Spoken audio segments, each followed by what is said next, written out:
Praise the lord, హల్లెలూయా. దేవునికి స్తోత్రం. ప్రభు పరిశుద్ధ గణనామానికి మహిమ కలుగును గాక. క్రీస్తునందు ప్రియులారా, దేవుడు తన మహాకృపను బట్టి మరొక నూతన ఉదయకాలంలో వేకువనే రీతిగా ఆయన పాద సముఖంలో ఉండి ఆయన నామాన్ని స్తుతించడానికి, ఆరాధించడానికి మనకి ఇచ్చిన అవకాశాన్ని బట్టి స్తుతులు, స్తోత్రాలు, కృతజ్ఞతలు ఆయన మహిమ గల నామమునకు చెల్లును గాక.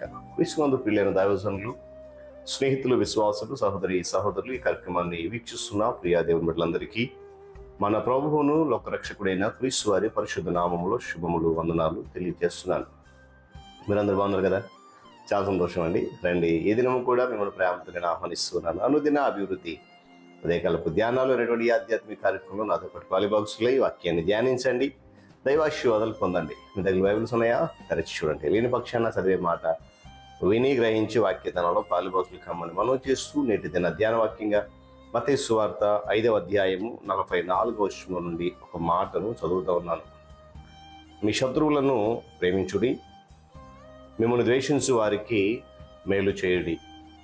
దేవుడు తన పరిశుద్ధ లేఖన మాటలను మన కొరకు దీవించును గాక. తనలో ఉంచుకుందాం ప్రార్థన. ప్రేమ కలిగిన మా తండ్రి, వందనాలు. తిరిగి మనకు నూతన ఉదయకాలంలో వేకువని రీతిగా నీ పాద సముఖంలో ఉండి మీ నామమును స్తుతించగలిగే ఓ శ్రేష్టమైన సమయాన్ని, అవకాశాన్ని మాకు అందరికీ అనుగ్రహించి ఈ కార్యక్రమం ద్వారా నీ నామ మహిమాలు మేము నడవడానికి మార్గము సరళం చేస్తున్నందుకే స్తోత్రాలు. ఈ కార్యక్రమం ద్వారా అనేక మంది బిడ్డలు మేలు పొందుతున్నారు, ఆత్మీయంగా బలపడుతున్నారు. మరింత బలపరిచి పాలిపావసం చేయండి. యేసు నామమును ప్రార్థన అడుగుతున్నాం తండ్రి, ఆమేన్. చాలా సంతోషం. పిల్లగా చదువుకునే వాక్య భాగం మనందరూ తెలుసు. క్రీస్తు ప్రభువు వారు చెబుతున్నమాట, స్వయంగా తన శిష్యులతో, జన సమూహంతో చెప్తున్నమాట. 5వ అధ్యాయం అనగానే మనకు గుర్తుకొచ్చేది ఏంటంటే కొండ మీద ప్రసంగం. ఆ ప్రసంగం తర్వాత అనేకమైన శ్రేష్ఠ మాటలు చెప్తూ ఈ మాట చెప్పాడు ఆయన. ఏమని?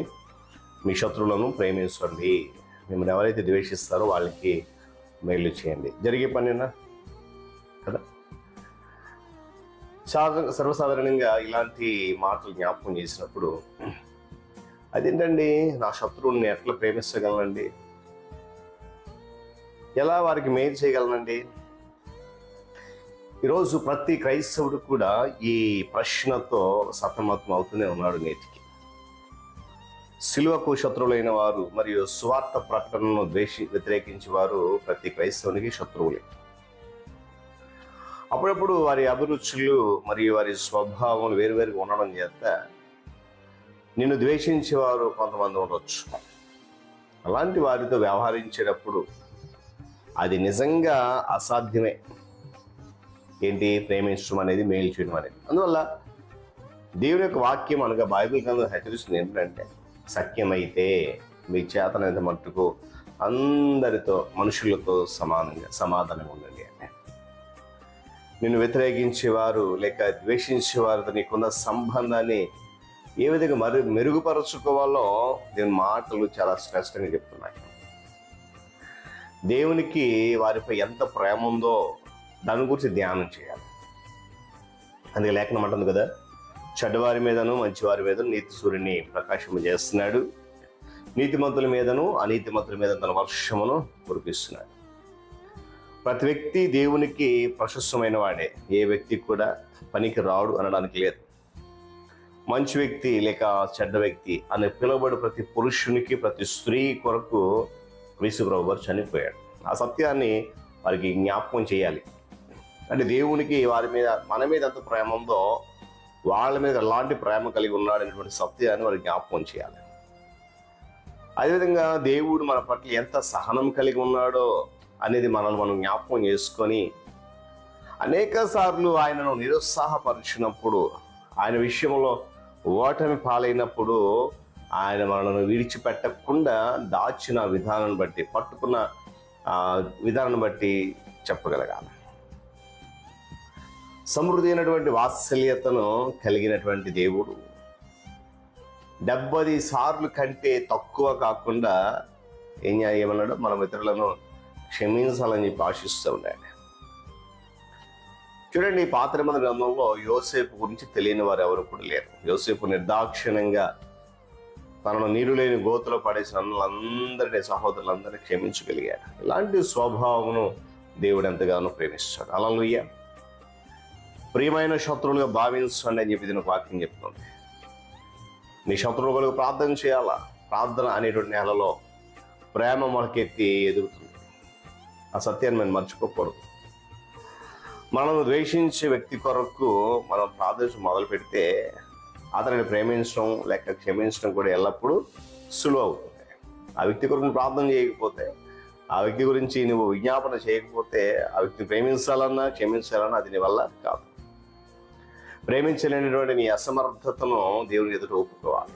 బైబిల్ చెప్తున్నాడు. అప్పుడు ఆయన నీ హృదయంలో తన ఆత్మ ద్వారా తన ప్రేమను కుమ్మరించి నీవు చేయలేని ఆ పనిని నీ చేత చేయిస్తుంది. హల్లెలూయా. అందుకే మాట, ఈ శత్రువులను ప్రేమించండి. మనం చేయలేం, కానీ అది మన వల్ల కాదు, సాధ్యం కాదు. కానీ దేవునికి సమస్తము సాధ్యమే.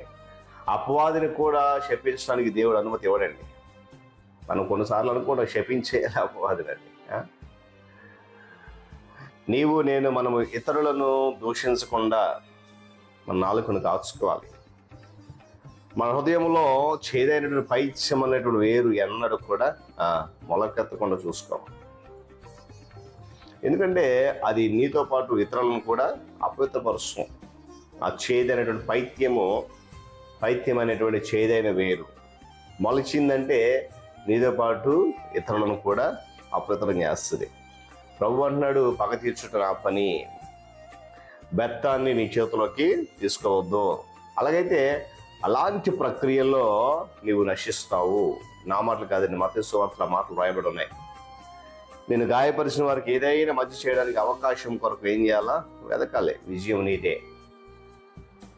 అందుకే అంటాడు, ఒకటి ప్రవర్తన యెహోవాకు ప్రీతికరమగినప్పుడు ఆయన తన శత్రువులను సహా అతనికి మిత్రులుగా చేస్తాడు. కనుక నీ ప్రవర్తన, మన ఆలోచన, తలంపులు, నడవడిక దేవునికి ఇష్టమైనప్పుడు నిన్ను నన్ను ఎవరైతే ద్వేషిస్తున్నారో, ఎవరైతే శత్రువులు అనుకుంటున్నారో వారిని మనకు మిత్రులుగా చేసి ఆయన రాజ్య స్థాపన కొరకు ముందుకు నడిపిస్తాడు. దేవుడి మాటలు మన కొరకు దీవించును కాక. తల ఉంచి కన్ను మూసుకునండి, ప్రార్థన చేద్దాం. ప్రేమ కలిగిన తండ్రి, వందనాలు.